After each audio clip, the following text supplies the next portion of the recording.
ওম শ্রী গণেশায় নমঃ। সংক্ষিপ্ত মহাভারত। আজকের পর্বে নলের অনুসন্ধান, ঋতুপর্ণের বিদর্ভ যাত্রা এবং কলিযুগের নিষ্ক্রান্ত হওয়া।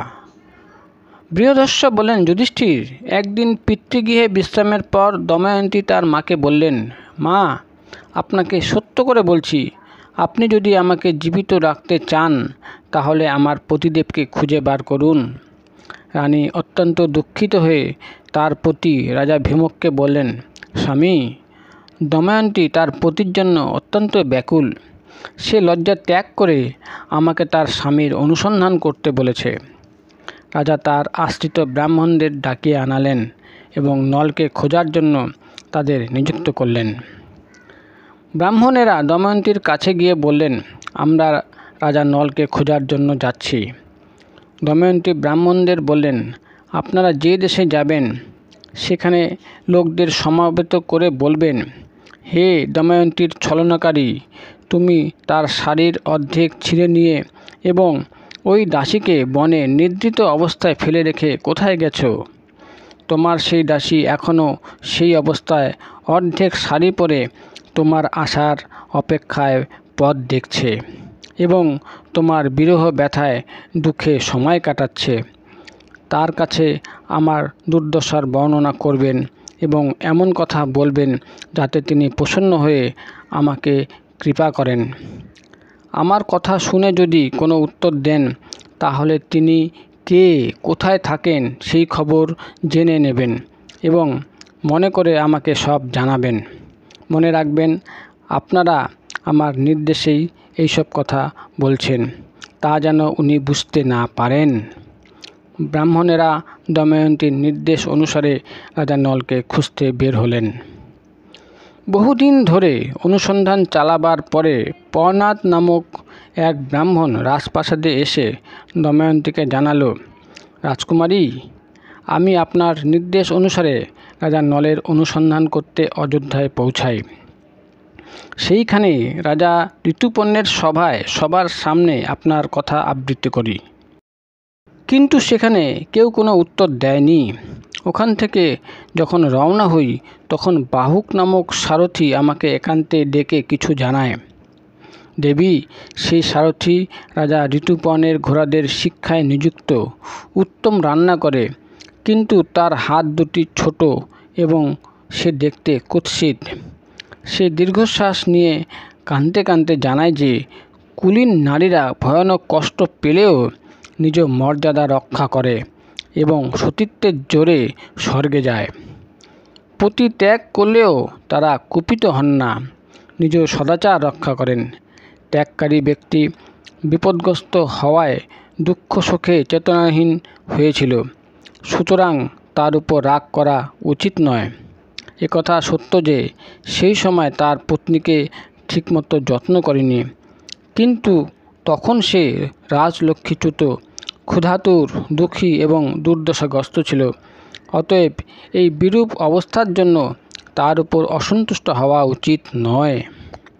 সে প্রাণ রক্ষার জন্য কোনো একটি অবলম্বনের উপায় করছিল। সেই সময় একটি পাখি তার বস্ত্র নিয়ে উড়ে যায়। তার অন্তরে অসহ্য বেদনা ছিল। রাজকুমারী, বাহুকের কথাগুলি আমি আপনাকে শোনাতে এসেছি। আপনি যা ঠিক মনে করেন করুন। ইচ্ছা হলে মহারাজকেও বলতে পারেন। ব্রাহ্মণের কথা শুনে দময়ন্তীর চোখ জলে ভরে গেল। তিনি মাকে একান্তে ডেকে বললেন, মা, আপনি পিতাকে এসব কথা বলবেন না। আমি সুদেব ব্রাহ্মণকে এই কাজে নিযুক্ত করছি। সুদেব যখন শুভ মুহূর্তে আমাকে এইখানে নিয়ে এসেছিল, তেমনি ও শুভ সময় দেখে অযোধ্যায় যাবে এবং আমার পতিকে ফিরিয়ে আনার উপায় করবে। তারপর দময়ন্তী পর্ণাদকে যথোচিত আদর ও আপ্যায়ন করে বিদায় দিয়ে সুদেবকে ডাকালেন। সুদেব এলে তাকে বললেন, ব্রাহ্মণ দেবতা, আপনি অতি শীঘ্র অযোধ্যা নগরীতে গিয়ে রাজা ঋতুপর্ণকে বলুন যে দময়ন্তী পুনর্বার স্বয়ংবর সভায় স্বেচ্ছা অনুসারে পতি নির্বাচন করতে চান। বড় বড় রাজা এবং রাজপুত্ররা যাচ্ছেন। কালই স্বয়ংবর তিথি, আপনি যদি যেতে চান তাহলে যেতে পারেন। নল বেঁচে আছেন কিনা তার কোনো খবর নেই, তাই সূর্যোদয়ের সময় তিনি দ্বিতীয় পতি বরণ করবেন। দময়ন্তীর কথা শুনে সুদেব অযোধ্যায় গেলেন এবং রাজা ঋতুপর্ণকে সব কথা বললেন। রাজা ঋতুপর্ণ সুদেব ব্রাহ্মণের কথা শুনে বাহুককে ডাকালেন এবং মিষ্ট স্বরে তাকে বুঝিয়ে বললেন যে, বাহুক, কাল দময়ন্তীর স্বয়ংবর। আমি একদিনের মধ্যে বিদর্ভ দেশে পৌঁছতে চাই। তুমি যদি মনে করো তাড়াতাড়ি পৌঁছানো সম্ভব তাহলেই আমি যাব। রাজা ঋতুপর্ণের কথা শুনে নলের হৃদয় বিদীর্ণ হতে লাগল। তিনি মনে মনে ভাবলেন, দময়ন্তী দুঃখে হতচেতন হয়েই নিশ্চয়ই এই কথা বলছে, হয়তো তাই করতে চায়। কিন্তু না না, ও আমাকে পাবার জন্যই এরকম উপায় করছে। দময়ন্তী পতিব্রতা, তপস্বিনী এবং দীন। আমি দুর্বুদ্ধিবশত ওকে ত্যাগ করে বড় নিষ্ঠুর কাজ করেছি। অপরাধ আমারই, সে কখনো এমন কাজ করতে পারে না। যাই হোক, সত্য কি আর অসত্যই বা কী তা ওখানে গেলেই জানা যাবে। ঋতুপর্ণের ইচ্ছা পূর্ণ করায় আমারও স্বার্থ আছে। বাহুক হাত জোর করে বললেন, আমি আপনার কথা অনুযায়ী কাজ করব, প্রতিজ্ঞা করছি। বাহুক অশ্বশালায় গিয়ে শ্রেষ্ঠ ঘোড়াগুলি পরীক্ষা করতে লাগলেন। রাজা নল ভালো জাতের 4টি দ্রুতগামী ঘোড়া নিয়ে রথে জুটলেন এবং রাজা ঋতুপর্ণকে নিয়ে রথে চললেন।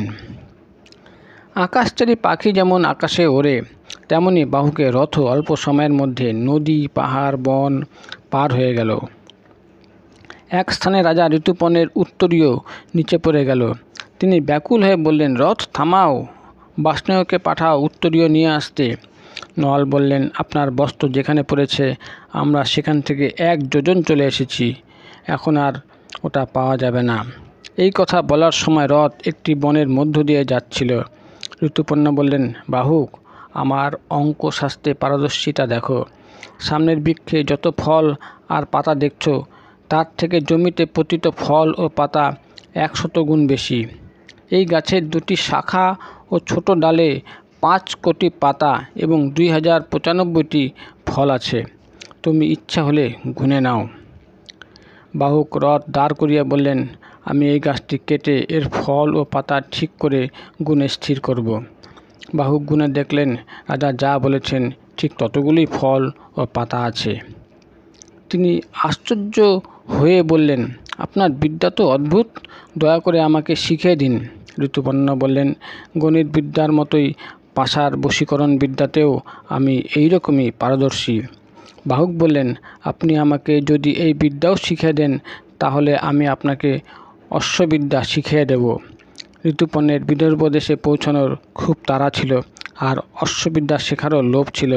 তাই তিনি রাজা নলকে পাশা খেলার বিদ্যা শিখিয়ে দিয়ে বললেন, তুমি আমাকে পরে অশ্ববিদ্যা শিখিয়ে দিও, আমি এটি তোমার কাছে গচ্ছিত রাখলাম। রাজা নল যখনই পাশা খেলার বিদ্যা শিখলেন তখনই কলিযুগ কর্কটক নাগের তীক্ষ্ণ বিষ বমন করতে করতে দেহ থেকে নির্গত হলো। কলি তার শরীর থেকে বার হয়ে গেলে নলের খুব ক্রোধ হলো। তিনি তাকে অভিশাপ দিতে গেলেন। কলিযুগ 2 হাত জোর করে ভয়ে কাঁপতে কাঁপতে বললেন, আপনি শান্ত হন, ক্রোধ সংবরণ করুন, আমি আপনাকে যশস্বী করে দেব। আপনি যখন দময়ন্তীকে ত্যাগ করেন তিনি সেই সময়ই আমাকে শাপ দেন। আমি অত্যন্ত দুঃখের সঙ্গে কর্কটক নাগের বিষের জ্বালায় অতিষ্ঠ হয়েও আপনার শরীরে বাস করছিলাম। আমি আপনার শরণাগত, আমার প্রার্থনা শুনুন, আমাকে শাপ দেবেন না। যে আপনার পবিত্র চরিত্র পাঠ করবে তার আমার থেকে ভয় থাকবে না। রাজা নল ক্রোধ সংবরণ করলেন। কলিযুগ ভীত সন্ত্রস্ত হয়ে বহেরা গাছের মধ্যে ঢুকে গেল। কলিযুগ এবং নল ছাড়া একথা আর কেউ জানতে পারলেন না। বহেরা গাছ ঠুটো হয়ে রইল। কলি রাজা নলকে ছেড়ে দিলেও তার রূপ পরিবর্তন হলো না। তিনি দ্রুত রথ চালিয়ে সন্ধ্যার পূর্বেই বিদর্ভ দেশে পৌঁছলেন। রাজা ভীমকের কাছে সংবাদ পাঠানো হলো। তিনি ঋতুপর্ণকে স্বাগত জানালেন। ঋতুপর্ণের রথের ঝংকারে 10 দিক গুঞ্জরিত হলো। কুন্ডিননগর থেকে রাজা নলের যে ঘোড়াগুলি তার পুত্র কন্যাদের জন্য নিয়ে এসেছিল, সেই ঘোড়াগুলি রথের আওয়াজে উল্লসিত হয়ে উঠল। দময়ন্তীর এই রথের আওয়াজ পরিচিত মনে হলো। দময়ন্তী ভাবতে লাগলেন যে এই রথের আওয়াজ আমার চিত্তে আনন্দের লহরী তুলেছে। নিশ্চয়ই আমার পতিদেব এটি চালাচ্ছেন। আজ যদি তিনি না আসেন তাহলে আমি জ্বলন্ত আগুনে প্রাণ বিসর্জন দেব। আমি কখনো তাকে হাসি ঠাট্টা করে মিথ্যা কথা বলেছি, তার কোনো অপকার করেছি অথবা প্রতিজ্ঞা করে তা ভঙ্গ করেছি এরকম মনে হয় না। উনি শক্তিশালী, ক্ষমাশীল, বীর, দাতা এবং এক পত্নীব্রত। ওর বিরহে আমার হৃদয় বিদীর্ণ হচ্ছে। দময়ন্তী রাজপ্রাসাদের ছাদে গিয়ে রথের আগমন এবং তার থেকে রথী ও সারথীদের অবরোহণ দেখতে লাগলেন। এর পরের পর্বে রাজা নলকে দময়ন্তীর পরীক্ষা, চিনে নেওয়া, মিলন, রাজ্যপ্রাপ্তি এবং কাহিনীর উপসংহার আপনাদের গল্পের আকারে পড়ে শোনানো হবে।